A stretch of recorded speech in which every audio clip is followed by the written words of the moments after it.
रामकृष्ण हरी माऊली. तैसे दळ दुर्धर नाना युही परीकर अवगमले भयासूर ते काळी.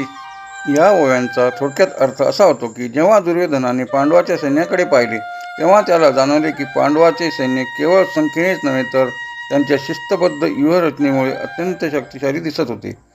धृष्टद्युम्नाने रचलेली ही युद्धनीती पाहून दुर्योधनाच्या मनात भीती निर्माण झाली. त्याला ते सैन्य दुर्धर म्हणजे याचा पराभव करणे अत्यंत कठीण आहे असे वाटू लागले.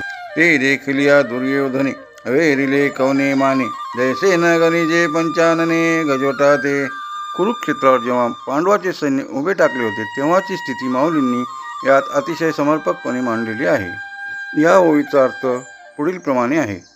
पांडवाचे सैन्य पाहिल्यावर दुर्योधनाने कोणत्या भावनेने त्यांची तिरस्कार केला आहे? म्हणजे दुर्योधनाला त्या अथांग सैन्याची भीती वाटली का उलट त्याने तुच्छतेने त्याच्याकडे पाहिले? ज्याप्रमाणे एक पंचानन म्हणजे सिंह समोर असलेल्या गजवटांते म्हणजे हत्तीच्या कळपाला कसपटासमान मानतो, सिंहासाठी हत्तीचा मोठा कळप म्हणजे ही भीतीची गोष्ट नसून शिकारची संधी असते, अशीच वृत्ती दुर्योधनाची झालेली आहे. महत्त्वाचे शब्दार्थ. अवेरिले दुर्लक्षित केले किंवा तुच्छ मानले. कवने माने कोणत्या ओढीने किंवा कोणत्या वृत्तीने.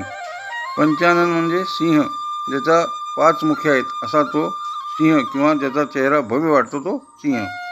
गजवटाचे हत्तीचा समूह.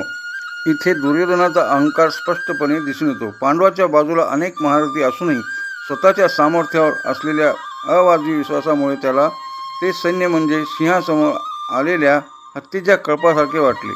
यात दुर्योधनाच्या अजयतेचा गर्व आणि पांडवाप्रती असलेला त्याचा अनादर दिसून येतो. मग द्रोणापाशी आला तया ते म्हणे हा देखिला कैसा दळभारू उतरला पांडवाचा. जेव्हा दोन्ही सैन्य युद्धभूमीवर समोरासमोर उभी टाकली तेव्हा दुर्योधन पांडवाच्या सैन्याची शिस्त आणि व्यूहरचना पाहून काहीसा अस्वस्थ झाला. तो आपल्या गुरुवर्याकडे म्हणजे द्रोणाचार्याकडे गेला आणि म्हणतो, पहा गुरुदेव, किती मोठी व्यूहरचना आहे आणि किती मोठे सैन्य आहे. तुम्ही यांना कमजोर समजत होतात, तुम्ही यांना कमी लेखत होतात.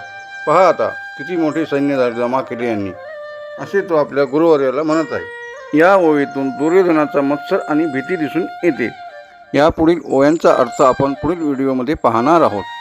बोला पुंडलिक वरदेहार विठ्ठल श्री गुरु ज्ञानदेव तुकाराम पंढरीनाथ महाराज की जय. माऊली ज्ञानेश्वर महाराज की जय.